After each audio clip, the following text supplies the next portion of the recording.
Kami merupakan pelajar khusus Geografi Penduduk SGM 3033. Okey, baiklah. Tajuk yang dipilih oleh kumpulan kami ialah Malaysia sebagai negara tua.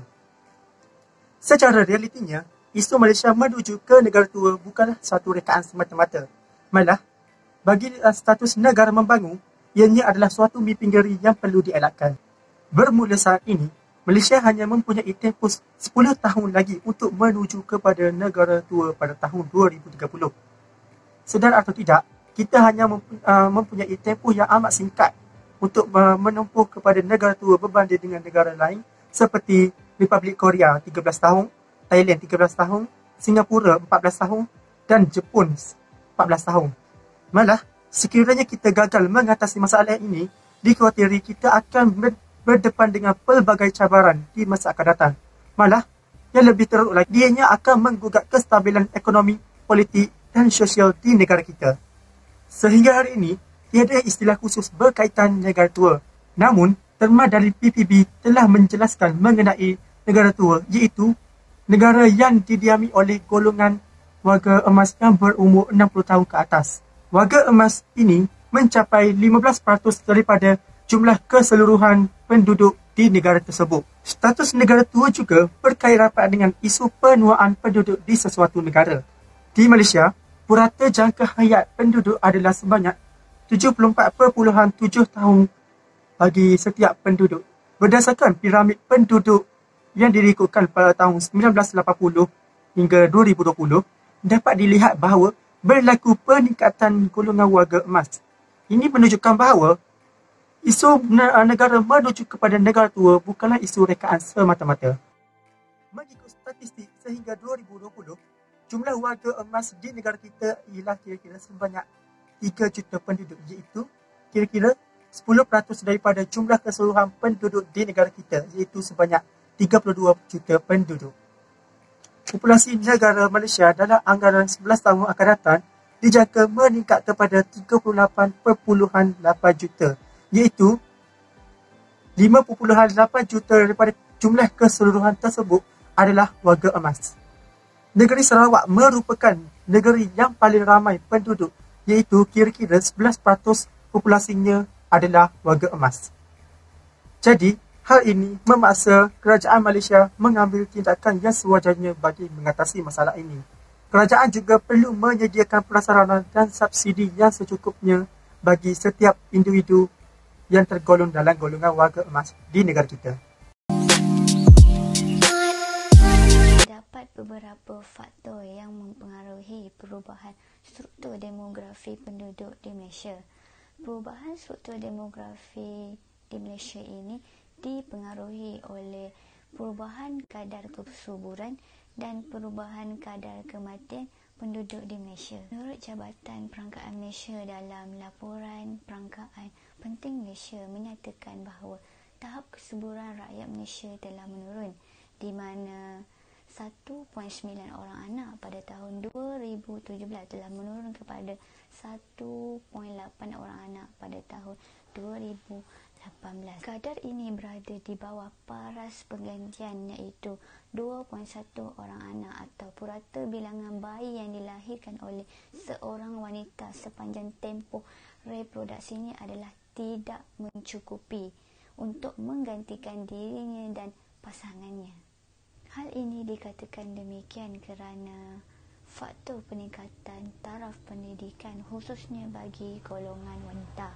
Menurut laporan statistik Kementerian Pendidikan Tinggi 2017 yang dikeluarkan oleh Kementerian Pendidikan Tinggi menyatakan bahawa jumlah kemasukan golongan wanita ke Institut Pengajian Tinggi adalah hampir 60%, manakala golongan lelaki pula hanya membawa kepada 40% sahaja. Berdasarkan statistik tersebut, golongan wanita mempunyai masa depan yang lebih baik dan cerah. Oleh hal yang dikatakan demikian, wanita berkejaya ini akan lebih mementingkan kejayaan mereka dan akan berkahwin lewat. Oleh hal yang dikatakan demikian juga, tahap kesuburan mereka akan mula menurun apabila berkahwin di usia yang lewat. Selain itu, Wanita berkejaya ini lebih cenderung untuk memiliki jumlah anak yang sedikit serta keluarga yang lebih kecil. Hal ini juga didorong oleh tahap pendidikan golongan wanita di mana kesedaran mereka terhadap amalan perancangan keluarga untuk memiliki anak dan menjarakkan kelahiran anak tersebut. Terdapat juga prinsip yang menyatakan bahawa memiliki anak yang sedikit itu melambangkan kemewahan. Di samping itu, terdapat juga faktor-faktor lain seperti bebanan kos dalam membesarkan anak, sosial budaya dan agama yang mempengaruhi jumlah kelahiran bayi yang rendah di Malaysia ini. Seterusnya, kadar kematian dalam kalangan penduduk di Malaysia turut mempengaruhi struktur demografi di Malaysia. Kadar kematian rendah ini ekoran daripada peningkatan inovasi teknologi perubatan yang berlaku di Malaysia. Hal ini telah menyebabkan jangka hayat penduduk di Malaysia adalah tinggi. Menurut Jabatan Perangkaan Malaysia, telah meramalkan bahawa menjelang tahun 2030, jumlah penduduk Malaysia yang berusia 60 tahun dan ke atas mencecah hampir 15% daripada jumlah keseluruhan penduduk di Malaysia. Rakyat Malaysia menerima perkhidmatan kesihatan yang berkelas dunia. Terdapat pelbagai rawatan, ubat-ubatan serta pembedahan yang mampu ditangani oleh pakar perubatan di Malaysia yang mampu merawat serta menyelamatkan nyawa rakyat di Malaysia. Kerajaan telah menyediakan perkhidmatan kesihatan secara percuma kepada golongan tua di semua pusat-pusat kesihatan kerajaan. Terdapat juga insurans kesihatan yang disediakan oleh pihak kerajaan kepada golongan B14 dan golongan tua di Malaysia ini. Masyarakat Malaysia kini sentiasa mengamalkan kesejahteraan kendiri dan mengamalkan gaya hidup sihat. Terdapat pelbagai cara yang dilakukan oleh rakyat Malaysia dalam meningkatkan jangka hayatnya seperti pengambilan makanan sampingan, amalan makanan secara sihat serta mengamalkan senaman 3 kali dalam seminggu. Secara tuntasnya, struktur demografi di Malaysia dipengaruhi oleh perubahan tahap kesuburan serta kelahiran dan tahap kematian rakyat di Malaysia. Assalamualaikum warahmatullahi wabarakatuh dan salam sejahtera kepada Dr. Yazid dan kepada semua penonton. Nama saya Anis Farina binti Muhammad Noor, nombor matrik D2018 108398. Baiklah, saya akan meneruskan penjelasan mengenai kesan-kesan yang berlaku apabila Malaysia telah mencapai status negara tua. Saya akan menerangkan melalui 3 aspek utama, iaitu yang pertama ialah dari segi politik, kedua ialah ekonomi dan yang ketiga ialah sosial.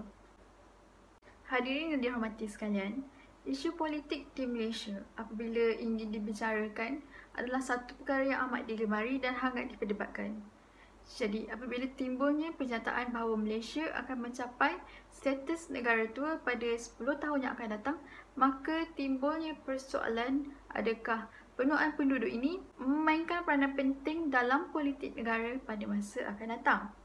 Berdasarkan kajian yang dijalankan oleh IPSOS pada tahun 2018, hanya sebanyak 29% bersetuju bahawa warga tua mempunyai pengaruh terlalu banyak dari segi politik. Bagaimanapun, sehingga 44% rakyat Malaysia yang merasakan warga tua mempunyai pengaruh politik dalam negara. Pada pandangan saya tersendiri, pernyataan ini adalah tidak relevan kerana kita perlu ingat bahawa kelompok pengundi yang akan mengundi pada 10 tahun yang akan datang adalah terdiri daripada kelompok yang berumur 30 hingga 40-an pada masa kini yang hidup pada zaman intelektual dan pengetahuan cyber yang tinggi. Justru dalam tempoh 10 tahun yang akan datang, kelompok ini juga mampu menyumbang terhadap kematangan dalam sistem berpolitik di Malaysia. Dari segi aspek ekonomi pula, isu pertama yang kita bakal lihat ialah dalam isu skim pencen dalam kalangan pejabat awam. Apabila kadar mortaliti telah berkurang dan jangka hayat penduduk telah meningkat, Malaysia terpaksa menanggung beban perbelanjaan yang tinggi. Contoh dapat dilihat daripada isu memberhentikan skim pencen dalam kalangan penjawat awam dan penjagaan kesihatan warga tua. Kesan seterusnya ialah negara akan menghadapi trend kebergantungan menggunakan sumber tenaga buruh warga asing yang terlalu ramai. Apabila negara diambang negara tua, dijangka berlaku trend penguncupan tenaga buruh negara yang tinggi. Hal ini boleh dilihat daripada kajian Survey Tenaga Buruh STB pada tahun 2019. Dalam kajian tersebut mendapati peratusan penduduk kumpulan berumur bekerja 15 hingga 59 tahun diunjurkan akan berkurang daripada 65.8% pada tahun 2017 kepada 63% pada tahun 2019. Melihat kepada senario ini menyebabkan negara terpaksa menghadapi keadaan di mana berlaku lebihan kumpulan umur tanggungan berbanding kumpulan bekerja. Negara yang amat tidak sihat dalam kitaran ekonomi negara yang akan datang. Dalam aspek sosial pula, dengan senario penuaan penduduk yang semakin pantas, secara tidak langsung, penduduk wanita yang pada ketika ini lebih ramai daripada penduduk lelaki terpaksa melibatkan diri dalam sektor pekerjaan.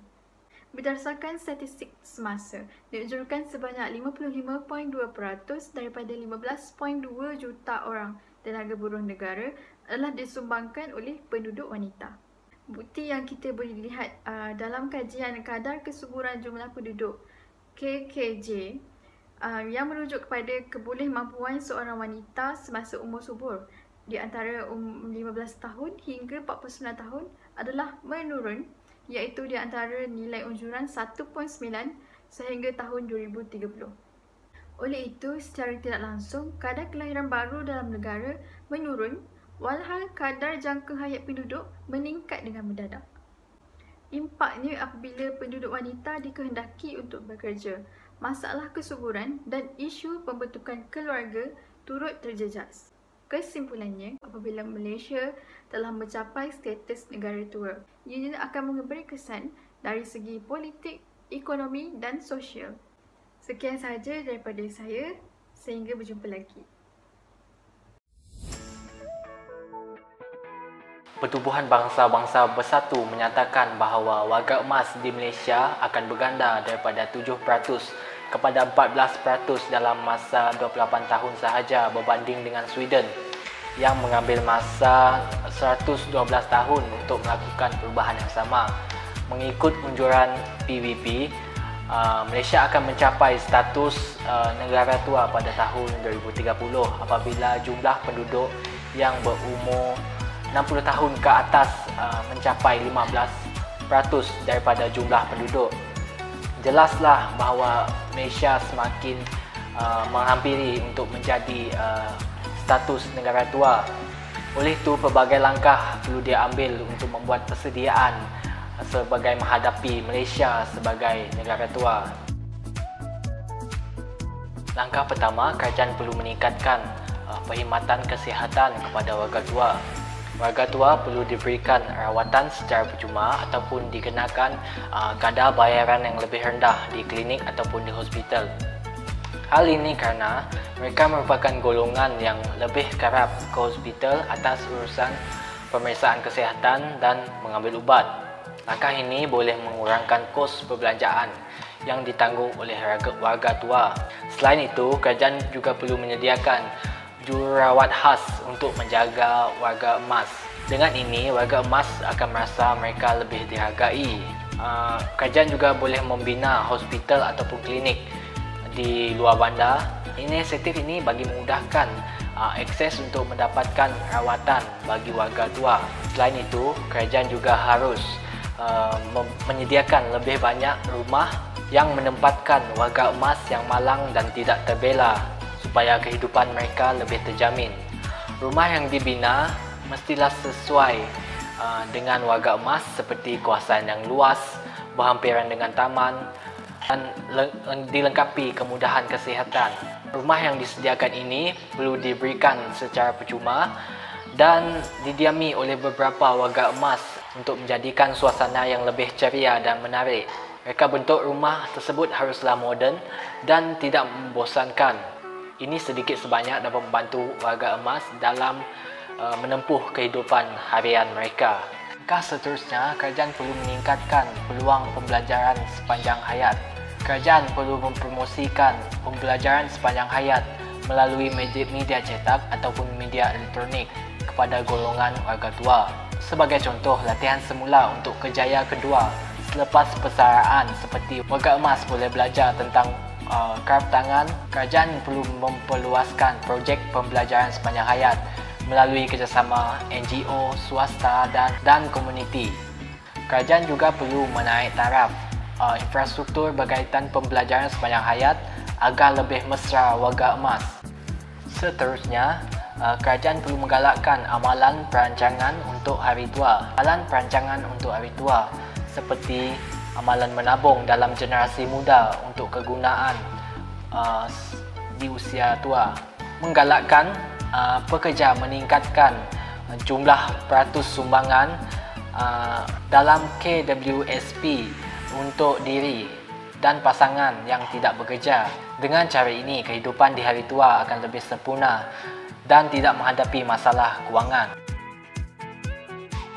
Kerajaan juga perlu memikirkan cara untuk meningkatkan jumlah kelahiran di negara ini. Antara inisiatif yang boleh diberikan adalah memberi cuti yang lebih kepada ibu bersalin, terutamanya yang bekerja. Kerajaan perlu menambahkan cuti bersalin daripada 60 hari menjadi 90 hari. Sepanjang cuti bersalin tersebut, para ibu dapat menjaga keperluan anak mereka seperti menyusukan anak. Selain itu, para ibu juga mempunyai masa yang cukup untuk berehat dan menjalani fasa berpantang dengan tenang. Hal ini akan memudahkan para ibu, terutamanya ibu yang bekerja. Mereka boleh memberikan fokus kepada anak mereka yang baru lahir dan mengelakkan tekanan daripada tempat kerja. Hal ini akan mengurangkan beban para ibu untuk membeli keperluan anak mereka seperti susu, baju dan sebagainya. Selain itu, kerajaan juga boleh memberikan insentif kepada bayi yang baru lahir. Sebagai contoh, Kerajaan Negeri Sarawak memberikan insentif sebanyak RM1,000 untuk bayi yang baru lahir. Namun, dividen insentif tersebut hanya boleh diambil apabila usia anak tersebut mencapai 18 tahun. Bagi tujuan membiayai yuran pengajian tinggi, termasuk digunakan sebagai modal untuk memulakan perniagaan. Hal ini sedikit sebanyak meringankan beban ibu bapa kerana kos untuk melanjutkan pengajian ke universiti awam adalah sangat tinggi. Selain itu, insentif tersebut mengelakkan anak menghadapi masalah kewangan untuk merencanakan masa depan mereka yang lebih cerah. Dengan cara ini, maka kelahiran akan meningkat. Okey, baiklah. Apa yang saya dapat simpulkan daripada penerangan video ini adalah negara Malaysia sedang menuju ke arah status sebagai negara tua, iaitu apabila penduduk yang berumur 60 tahun ke atas mencapai sehingga 15% daripada jumlah keseluruhan penduduk. Seperti negara tua yang lain, sebagai contoh negara Jepun, di mana negara Jepun mempunyai jumlah penduduk yang berumur 65 tahun ke atas melebihi daripada 20% daripada jumlah penduduk daripada keseluruhan jumlah penduduk.